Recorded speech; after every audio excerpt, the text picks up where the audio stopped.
प्रश्नावली 3.1 का अब हम प्रश्न पहला सॉल्व करेंगे। यहाँ पर तो आफताब अपनी पुत्री से कहता है 7 वर्ष पूर्व मैं तुमसे 7 गुनी आयु का था, अब से 3 वर्ष बाद मैं तुमसे केवल 3 गुनी आयु का रह जाऊंगा। इस स्थिति को बीजगणितीय एवं ग्राफीय रूपों में व्यक्त कीजिए। तो यहाँ पर पहले हमें समीकरण बना लेना है, फिर हमें ग्राफीय रूप में व्यक्त करना है। तो यहाँ पर आयु तो यहाँ पर दी नहीं गई है, तो हम मान लेते हैं, माना आफताब की वर्तमान आयु x वर्ष तथा उसकी पुत्री की वर्तमान आयु y वर्ष। तो हमने यहाँ पर मान लिया आफताब की वर्तमान आयु x वर्ष तथा उसकी पुत्री की वर्तमान आयु y वर्ष।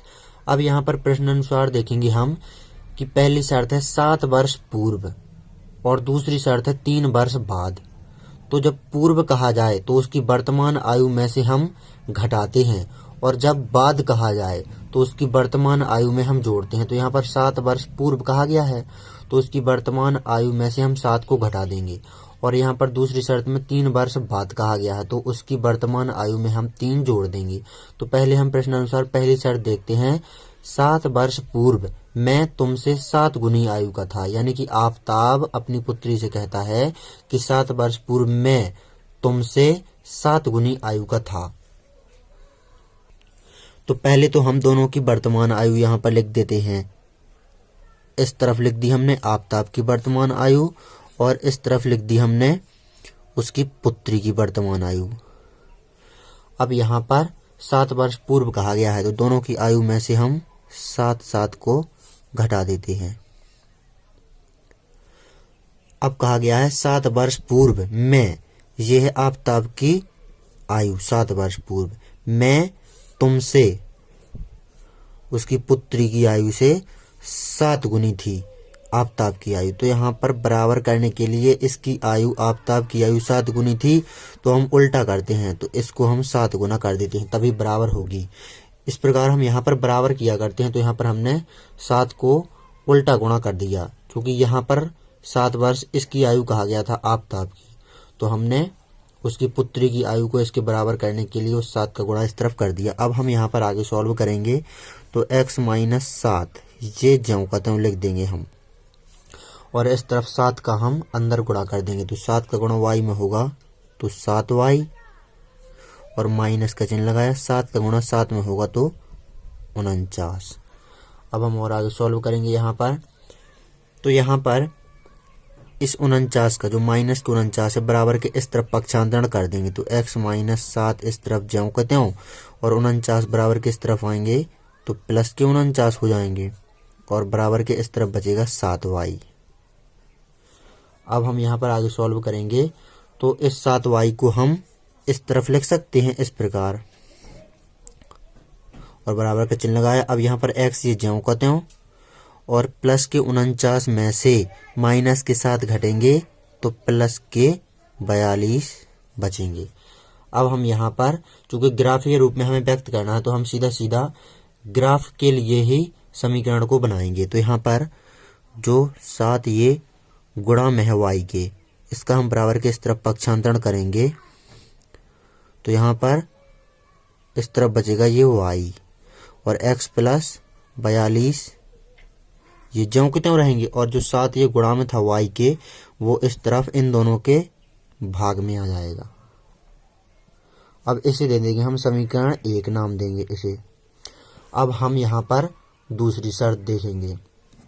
अब यहाँ पर कहा गया है 3 वर्ष बाद, तो यहाँ पर पुनः प्रश्नानुसार तो यहाँ पर 3 वर्ष बाद कहा गया है। यहाँ पर दूसरी शर्त में यहाँ पर कहा गया है 3 वर्ष बाद, तो आफताब की वर्तमान आयु और उसकी पुत्री की वर्तमान आयु, इन दोनों में हम 3 को जोड़ देंगे। जब बाद कहा जाए तो यहाँ पर जोड़ देते हैं हम उसको, 3 को जोड़ दिया हमने आफताब की वर्तमान आयु में, और 3 को ही जोड़ देते हैं हम उसकी पुत्री की वर्तमान आयु में। अब प्रश्न को थोड़ा और पढ़ते हैं कि 3 वर्ष बाद मैं तुमसे केवल 3 गुनी आयु का रह जाऊंगा।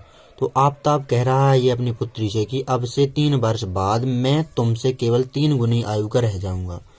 तो 3 वर्ष बाद ये आफताब है, उसकी पुत्री की आयु का 3 गुना ये रह जाएगा, तो उल्टा हम इसमें हम 3 का गुणा कर देंगे। अब हम आगे सॉल्व करेंगे यहाँ पर, तो x प्लस 3 ये ज्यों का त्यों। अब इस 3 का अंदर गुणा करेंगे तो 3 का y में करेंगे तो 3y, प्लस का चिन्ह लगाए 3 का 3 में करेंगे तो 9। अब हम और आगे सॉल्व करेंगे, तो यहाँ पर जो 9 है ये प्लस के, इसका हम बराबर के इस तरफ पक्षांतरण कर देंगे। तो पहले तो हम x प्लस 3 ये ज्यों का त्यों लिखा रहने देंगे, और ये 9 प्लस के इस तरफ आएंगे तो माइनस के 9 हो जाएंगे, इस तरफ 3y ज्यों के त्यों।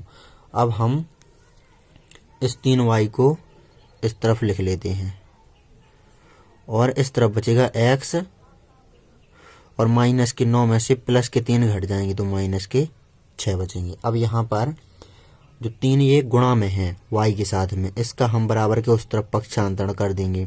तो ये 3 इस तरफ गुणा में है, इस तरफ आ जाएंगे x माइनस 6 के भाग में। अब इसे दे देते हैं हम समीकरण 2 नाम। अब हम यहाँ पर समीकरण 1 और समीकरण 2 को बीजगणितीय रूप में तो हम लिख चुके हैं, अब ग्राफीय रूप में भी हमें व्यक्त करना है। तो समीकरण 1 और समीकरण 2 को लेकर हम 2 टेबलें बनाएंगे, और फिर उन टेबलों को, उन बिंदुओं को हम ग्राफ में प्रदर्शित करेंगे। तो यहाँ पर हम पहले तो हम समीकरण 1 और समीकरण 2 को यहाँ पर नीचे लिख लेते हैं। तो यहाँ पर बीच में हमने लाइन खींच दी है ये नीचे की ओर। अब हम समीकरण 1 जो ये ऊपर दिया हुआ है इसे हम यहाँ पर उतार देते हैं, और समीकरण 2 को हमने यहाँ पर उतार दिया। अब हम यहाँ पर नीचे यहाँ पर टेबलें बनाएंगे हम। तो ये बना ली हमने टेबल यहाँ पर। अब इस टेबल में हम x के मानों को रखेंगे इस समीकरण में, और y के मान आते जाएंगे। तो यहाँ पर x के मानों को हम ऊपर लिखेंगे जो मानेंगे, और y के मान यहाँ पर नीचे आते जाएंगे। तो 3 यहाँ पर मान इस वाले समीकरण से निकालेंगे हम, और 3 मान यहाँ पर y के इस वाले समीकरण से यहाँ पर लिख देंगे। तो पहले हम इस समीकरण को देखते हैं, हम इस समीकरण को नहीं देखेंगे। तो यहाँ पर हम पहले हम x बराबर यहाँ पर 0 रखते हैं। तो इस x की जगह पर 0 माना जाएगा, तो 0 का जोड़ होगा 42 में, तो 42 ही आएगा, और 42 में हम 7 का भाग देंगे तो 6 बार जाएगा, तो y बराबर 6 आ जाएगा। जब हम x बराबर 0 रखेंगे तो y बराबर 6 आ जाएगा। अब हम x बराबर 7 रखेंगे, सुविधा अनुसार हमें रखना है। तो 7 x की जगह पर रखेंगे तो 7 और 42 जुड़ जाएंगे तो 49 हो जाएंगे, और 49 में हम 7 का भाग देंगे तो 7 बार जाएगा।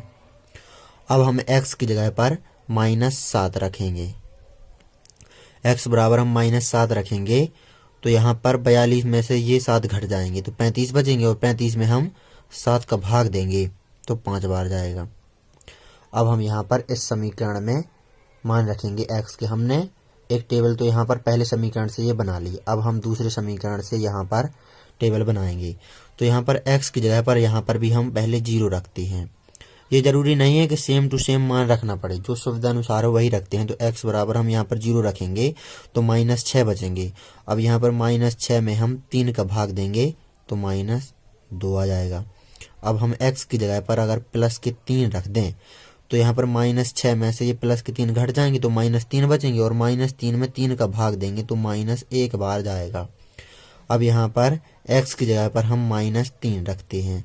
तो x की जगह पर यहाँ पर हम x बराबर जब हमने -3 माना तो x की जगह पर हम -3 रखेंगे तो -3 और -6 जुड़ जाएंगे तो -9 हो जाएंगे, और -9 में 3 का भाग देंगे तो -3 आ जाएगा। यहाँ पर ये हमारी टेबल बन चुकी है समीकरण 1 से ये यहाँ तक बीच वाली लाइन जो यहाँ पर ये है ये टेबल बन चुकी, और समीकरण 2 से यहाँ से ये टेबल बन चुकी है। तो इन दोनों टेबलों को अब हम ग्राफ वाले पेज में ज्यों की त्यों उतार लेंगे, और चूंकि देखेंगे हम तो अधिकतम जो ग्राफ में x अक्ष होगा उसमें 7 तक है, यहाँ पर 7 तक है, x अक्ष पर प्लस के चिन्ह भी है और माइनस तक भी 7 ही तक है, और y पर भी यहाँ पर अधिकतम 7 तक ही है।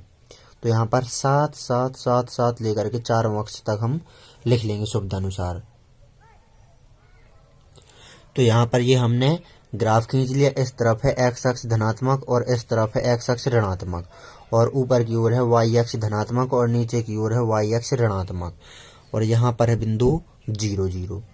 अब यहाँ पर ये दोनों हमने टेबलें भी उतार ली हैं। ये वाली है समीकरण 1 से बनी हुई टेबल और ये वाली है समीकरण 2 से बनी हुई टेबल। तो इन दोनों टेबलों की हमने यहाँ पर उतार लिया है। अब यहाँ पर पहली टेबल से यहाँ पर बिंदुओं को हम मिलाते हैं। तो मिलाते हैं हम मिलाते हैं इन बिंदुओं को। तो 0 देखेंगे हम एक्स अक्ष पर। तो यहाँ पर चूंकि एक्स का ऊपर देखेंगे हम, एक्स एक्स के ऊपर हैं और वाई वाई के यहाँ पर नीचे हैं। तो पहले समीकरण से जो टेबल बनी थी उसको हम यहाँ पर बिंदुओं को यहाँ पर मिलाएंगे। तो एक्स अक्ष पर देखेंगे हम 0, तो वही यही माना जाएगा, और वाई अक्ष पर देखेंगे हम प्लस के 6, तो प्लस के हैं ऊपर की ओर, तो यहाँ पर प्लस के 6 यहाँ पर। तो एक बिंदु इसी अक्ष पर 0,6 यहाँ पर माना जाएगा, यहाँ पर 0,6। तो यहाँ पर लिख देते हैं हम, या ऐसे ही रहने देते हैं। अब यहाँ पर 7 देखेंगे हम एक्स अक्ष पर, और वाई पर भी 7 ही देखना है हमें, प्लस प्लस की। तो एक्स अक्ष पर प्लस के 7 इस तरफ होंगे, तो ये रहे प्लस के 7, और वाई अक्ष पर भी प्लस के 7 ही देखेंगे, तो ऊपर की ओर ये रहे। तो हम इस तरफ से हम यहाँ पर क्षैतिज चलेंगे इस प्रकार, और इस तरफ से हम ऊर्ध्वाधर चलेंगे। तो यहाँ पर मिल जाएगा वो बिंदु 7,7। यहाँ से हम इस प्रकार सीधा चलेंगे और इस तरफ से हम इस प्रकार आएंगे, तो यहाँ पर वो बिंदु मिल जाएगा 7,7। अब यहाँ पर एक्स अक्ष पर देखेंगे हम -7 और वाई अक्ष पर देखेंगे हम प्लस के 5। तो पहले हम एक्स अक्ष पर -7 देखते हैं। तो एक्स अक्ष पर माइनस के साथ ये रहे, इस तरफ होंगे माइनस के, तो माइनस के साथ ये रहे यहाँ पर, और वाई अक्ष पर प्लस के 5, तो प्लस के 5 होंगे ऊपर की ओर, तो ये रहे। तो यहाँ से हम क्षैतिज चलेंगे इस प्रकार, और -7 से हम यहाँ से हम ऊपर की ओर चलेंगे। तो यहाँ पर वो बिंदु आ जाएगा -7,5।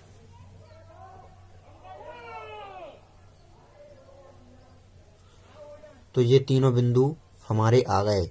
यहाँ पर आया है 0,6 और यहाँ पर आया है 7,7 और यहाँ बिंदु आया है -7,5। तो इन तीनों बिंदुओं को मिलाते हुए हम एक सरल रेखा खींच देते हैं।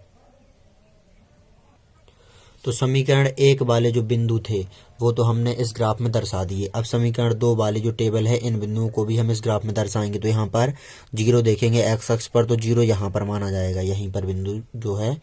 और वाई अक्ष पर देखेंगे -2, तो -2 नीचे की ओर होगा वाई अक्ष पर, तो ये रहा यहाँ पर।